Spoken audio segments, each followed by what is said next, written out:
여러분 안녕하십니까? 한솔 아카데미의 이승원 강사입니다.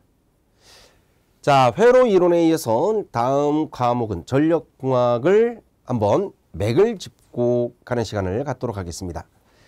여러분들 전력공학 그러면 전체 파트가 발전, 변전, 송전, 배전 이렇게 4개의 파트로 구성이 되어 있죠. 그 중에서 거의 50% 이상이 송전에서 출제가 거의 대부분 나오고 있습니다. 제가 이 출제 경향 분석에서도 말씀드렸다시피 전력공학이라는 과목 특징이 보통 거의 대부분이 서술형으로 나온다고 했죠. 서술형 문제. 그래서 거의 대부분이 서술형과 관련된 그런 키워드를 여러분들이 기억하고 계셔야 되는 겁니다. 용어에 관련된 거. 그쵸? 용어가 거의 뭐 말로 설명되는 거니까. 그 다음에 장점, 단점. 그 다음에 뭐에 대한 특징. 이런 내용들. 그 내용들이 거의 대부분 서술형 문제가 거의 60~70% 정도 출제가 된다고 제가 말씀을 드렸습니다. 자, 송전솔로가 가장 중요하기 때문에 송전솔로 맥을 한번 잡아볼 텐데 송전솔로에서 사용되는 영어 맥 잡기입니다. 자, 지금 여러분들 솔로를 하나 구성해 놨습니다. 지지물로 지금 철탑을 그려놨는데 항상 지지물 최상부에는 가공지선이라는 게 놓입니다. 이 가공지선은요, 바로 날씨가 흐린 날 뇌가 발생하죠. 여러분들이 알고 있는 이제 번개라는 거. 네. 그런 뇌가 직접 전솔로에 맞지 않도록, 전솔로에 내습하지 않도록 그 직경뇌를 차폐하기 위해서 지지물 최상부에다가 가공지선이라는 걸 설치를 해줍니다. 그래서 이 가공지선의 가장 큰 목적이 뭐냐? 직경뇌 차폐다. 차폐라는 건 이제 방패 역할을 한다라고 생각하시면 되죠. 무엇인가를 막아준다. 직경뇌를 직접 차폐하는 역할도 하지만 가공지선은요, 유도례로부터 전력선에 발생하는 고전위 상승을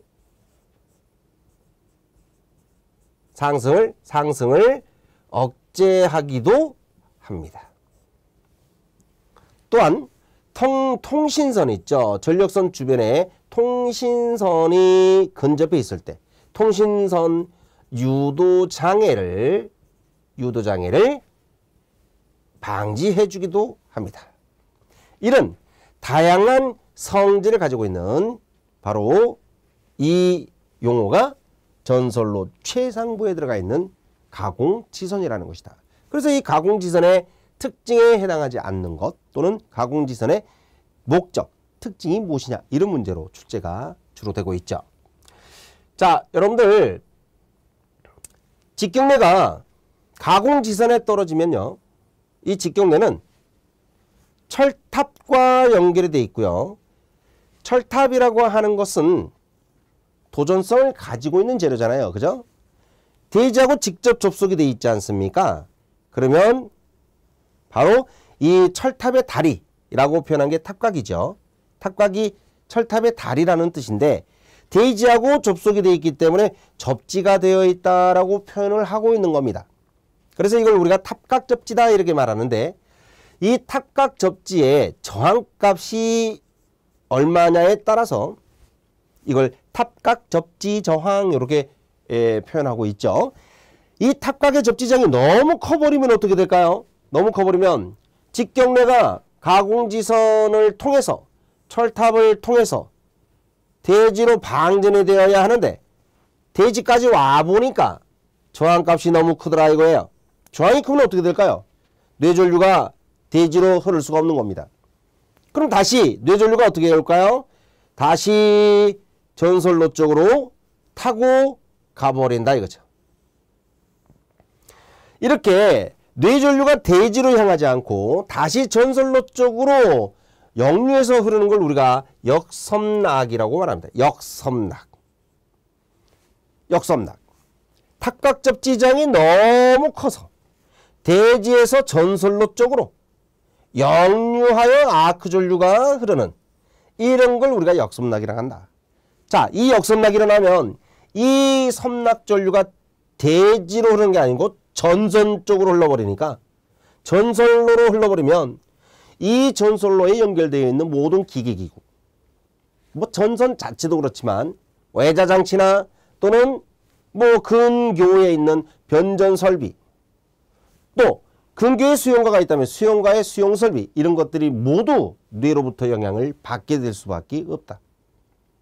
모든 기계기구의 절연이 전부 다 파괴돼 버릴 거다라는 얘기죠. 그래서 이런 역섬락은 일어나서는 안 된다라는 겁니다. 역섬락이 일어나서는 안 된다. 그래서 우리가 이 탁박접지장이 너무 큰 게 역섬락의 원인이니까 이 탁박접지장을 우리는 어떻게 해야 될까? 크지 않도록 해야 된다. 줄여줘야 되겠구나. 줄여줘야 되겠구나. 그래서 우리가 바로 탁박접지장을 줄일 목적으로 매설지선이라는 걸 설치하는 거죠. 자, 가공지선이라는 게 있고 또 땅에 묻는 매설지선이라는 것도 있습니다. 이 가공지선과 매설지선은 서로 다른 역할을 가지고 있는 거예요. 직경매를 차폐하는 건 가공지선이죠. 역섬락을 방지하기 위해서 탁박접지장을 줄이는 게 바로 매설지선의 역할이다. 이런 용어, 역할에 대한 용어가 굉장히 출제가 잘 되고 있다는 거죠. 여러분들 전선을 잠깐 봐보세요. 이 지지점에서 이 지지점까지 반듯하게 평평하게 설치하면 전선이 어떻게 될까요? 전선이 끊어지거나 아니면 지지물의 장력이 너무 가해져서 지지물이 쓰러지는 그런 문제도 발생할 수가 있을 겁니다. 그래서 이렇게 처져 있죠. 전선이 어느 정도 처져 있다. 처짐의 정도를 2도라고 합니다. 딥 또는 2도. 2도를 줄 수밖에 없습니다. 근데 이 2도를 너무 크게 줘버리면 또 문제는 뭡니까? 그렇죠. 여러분들이 전기설비기술기준에서 바로 대지로부터의 지표면으로부터의 어떤 이격거리가 있을 거고, 대지 위에 어떤 조형제가 있다면, 뭐 건축물이다 또는 식물이다 이런 것들이 있다면 이 건축물 상부에서부터 이격거리가 있을 겁니다. 이런 걸 규정에 맞춰서 설계를 해야 되다 보니까 2도가 너무 커버리면 어떻게 해요? 지지물을 더 올려야 되겠죠. 이런 문제들, 결국은 2도에 따라서 지지물의 높이가 결정이 되기 때문에 2도를 무작정 높일 수는 없다. 지지물이 높아지면 그만큼 비용도 많이 들 거고 유지관리 보수도 어려울 거다. 이런 얘기입니다. 자, 이러한 용어에 대한 내용들이 출제가 엄청 잘 됩니다. 자, 뭐 그림에서와 같이 이 송전선로가 꼭 이렇게 뭐 요 내용만 있는 게 아니고, 이제 여기 보시면 다음과 같은 용어들에서 거의 출제가 많이 된다는 거죠. 자, 중요한 것만 제가 몇 가지를 적어봤는데, 가공지선에 대한 내용, 탁각 접지 저항에 대한 내용. 탁각 접지 저항은 역섬락하고 관계가 돼 있죠. 이걸 방지하기 위해서 매설지선이라는 걸 설치합니다.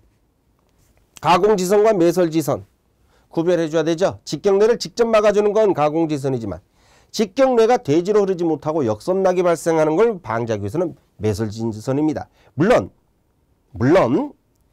이상전압에 대한 방호 대책으로는 둘 다 같은 역할을 하고 있지만 주 목적이 뭐냐 이거죠.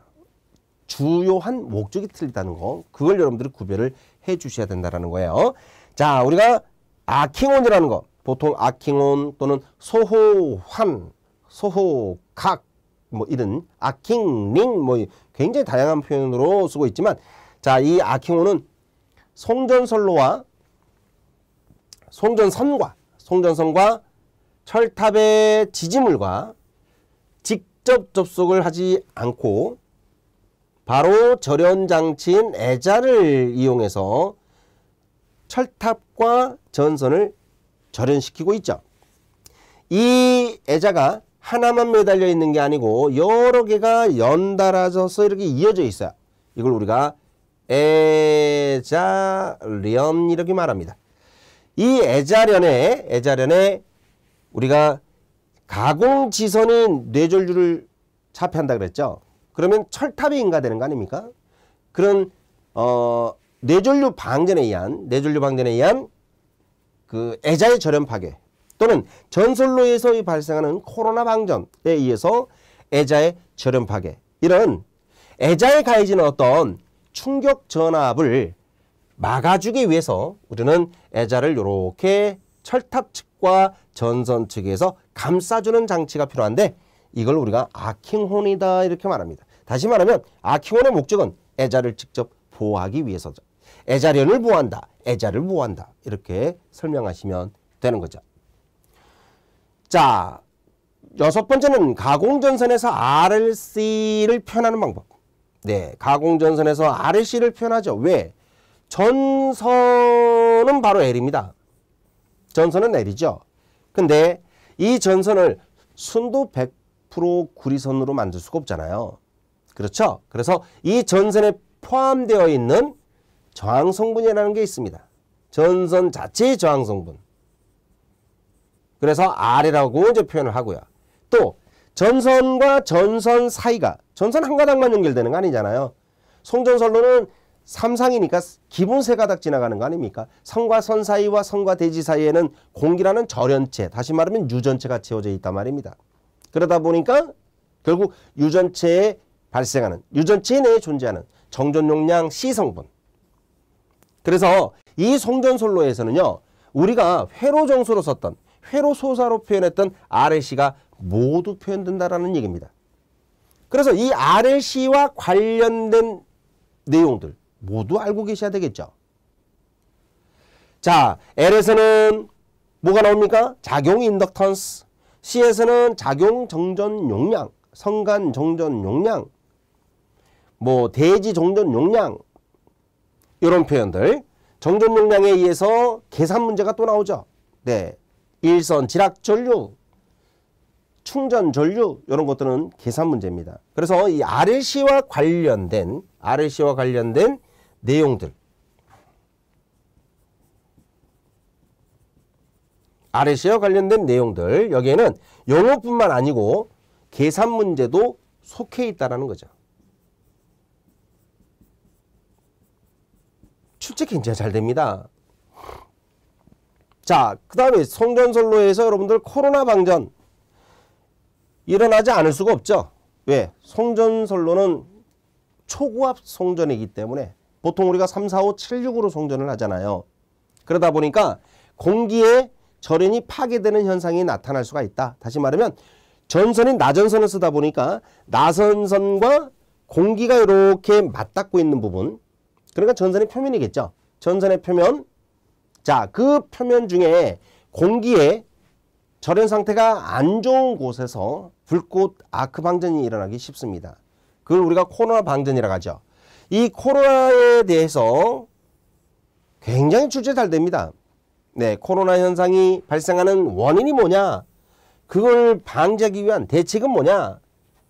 코로나에 또 관련된 또 용어들이 굉장히 많아요. 그죠? 네, 코로나 손실도 있고 임계전압이라는 것도 있고 이런 것들. 네, 그래서 코로나와 관련되다 보니까 복도체가 안 나올 수가 없어요. 복도체나 다도체. 왜? 복도체를 쓰는 이유가, 주된 이유가 코로나를 억제하기 위한 대책이니까. 그래서 코로나와 복도체하고 관련된 이런 내용들. 자, 이 7번의 내용은요, 나중에 실기 단답형으로도 굉장히 잘 나와요. 꼭 해놔야 되죠. 실기 공부를 미리 준비한다는 그런 마음으로 해주셔야 됩니다. 이도. 자, 아까 우리 전선로가 이렇게 쭉 쳐져 있다 그랬죠. 이도를 표현하는 공식 문제. 자, 8t분의 WS제곱. 네, 이게 이제 뭐냐? T는 전선의 수평 장력, W는 자, 전선의 중량, 1m에 대한 전선의 킬로그램 중량, S는 경관이라고 말합니다. 자, 이 2도가 나오면 반드시 따라 나와야 되는 것이 실제 전선의 길이. 그러니까 지지물과 이 거리를 우리가 경관이라고 그러죠. 경관. 근데 경관을 예스라고 합니다. 근데 전선이 이렇게 쳐져 있다면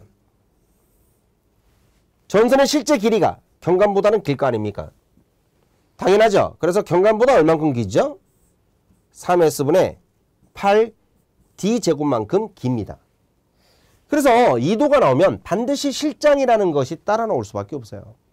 2도 실장. 네, 이렇게 같이 기억해놔야 되죠. 이건 공식으로 물어보는 문제도 출제가 되지만 계산 문제로도 아주 자주 등장하고 있다. 나중에 실기에서도 여러분들이 공부를 하셔야 될 내용입니다. 실기에도 잘 나오죠. 자, 전선로에서는 진동이 자주 발생합니다. 왜? 전선이 가공전선이다 보니까 가공전선은 공중에 떠 있잖아요. 그죠? 그러다 보니까 그 전선 주위에 주위 환경에 대해서 전선이 흔들릴 수밖에 없어요. 가장 영향을 많이 받는 건 바람입니다. 그죠? 네. 풍압하중이라는 겁니다. 자, 우리 겨울철 되면 눈이 내리잖아요. 그죠? 눈이 내리고 주위의 온도가 급격히 떨어지다 보니까 바로 전선이 어떻게 됩니까? 전선이. 그렇죠. 빙설이 생기는 거예요. 이 전선이 요만한 굵기인데 여기에 얼음이 고드름이 이렇게 열리다 보니까 전선을 싸는 빙설이 생긴다라는 얘기입니다. 자, 이런 빙설에 대한 이 빙설하중이죠. 빙설하중. 얼음에 대한 빙설하중. 네, 풍압에 의한 풍압하중. 이런 전선의 자체 중량도 있지만 빙설에 의한 빙설하중이 결국은 바로 진동의 원인이 된다라는 것입니다. 자, 전선과 전선끼리 서로 달라붙는 단락. 이 전선과 전선의 진동과 단락은 좋지 않은 현상이잖아요. 왜? 전선이 진동하게 되면 그 진동력에 의해서 전선이 끊어질 수도 있고 또 그 전선을 지탱하고 있는 지지물에 영향을 줄 수 있습니다. 지지물의 안전율을 떨어뜨릴 수가 있잖아요. 그래서 진동을 억제해 줘야 되고 또 단락사고가 일어나면 정말 큰 사고죠. 그죠? 네. 그래서 단락사고도 방지를 해줘야 된다. 자, 연가를 해줘야 된다. 네. 이런 용어들. 연가라는 건 당연합니다. 우리가 송전선로 철탑을 보시면 3상이 지나가는데 이 3상이 대지로부터의 높이가 다 틀려요. 대지로부터의 A상, B상, C상 높이가 다 틀리다 말입니다. 그러다 보니까 선로정수 RLCG에서 L과 C가 바로 이 대지로부터의 높이, 전선의 높이 H에 따라서 LC의 크기가 달라지기 때문에 선로정수 중에서 L과 C 값이 결국 불평형이 일어난다. 어디에서? 3상에서. 그래서 전체 선로 길이를 3배수 등분으로 하는 거죠. 369 이렇게 3배수 등분으로 해서 이 전선의 위치를 조정해 주는 겁니다. 무엇을 하기 위해서? 그렇죠. 대지에서부터 가공전선의 높이를 바로 평균 높이로 일치시키기 위해서. 다시 말하면 선로정수 중에 L과 C를 평형시키기 위해서 우리가 연가를 해준다라는 거죠. 자, 연가에 대한 내용. 뭐 이거 말고도 많습니다. 근데 여러분들이 송전선로에서 제가 10가지로 지금 용어를 정리를 했지만 이거 말고도 정말 많죠. 이걸 다 설명해 드릴 수는 없지만 하여간 여러분들 용어에 대해서 전력공학은 맥을 잡아 두셔야 된다는 얘기입니다. 자, 문제가 이런 식으로 나오죠. 송전선로에서 가공지선을 설치하는 목적이 아닌 게 뭐냐? 가공지선의 설치 목적이다. 자, 뇌 나오죠? 네, 맞습니다. 유도, 뇌가 빠졌는데 유도에 의한 송전선의 고전이 방지. 맞죠? 통신선에 대한 차폐효과 증진. 맞죠? 그죠? 그래서 결국 1번과 2번과 3번 내용 이것들은 전부 다 가공지선을 설치하는 목적이 되겠고요. 철탑의 접지 저항을 경감시키기 위해서다. 이거 가공지선 아니잖아요. 이거는 바로 매설지선의 목적이다 라고 하는 것입니다. 정답 4번 되겠죠. 이런 문제로 출제가 되고 있다. 자, 송전선로에서 역섬락을 방지하는 가장 유효한 방법이 뭘까? 역섬락이 왜 일어납니까? 탑각의 접지장이 너무 크기 때문에. 그럼 그걸 줄여야 되겠네요. 탑각의 접지장을 줄인다. 또는 보기 중에 뭘 찾겠습니까? 매설지선을 설치한다. 이런 보기가 있다면 가장 좋은 정답이 되겠죠. 자, 요런 서술형과 관련된 문제에서 용어에 해당하는 이런 맥을 여러분들은 송전솔록편에서 반드시 잡고 가셔야 되겠습니다.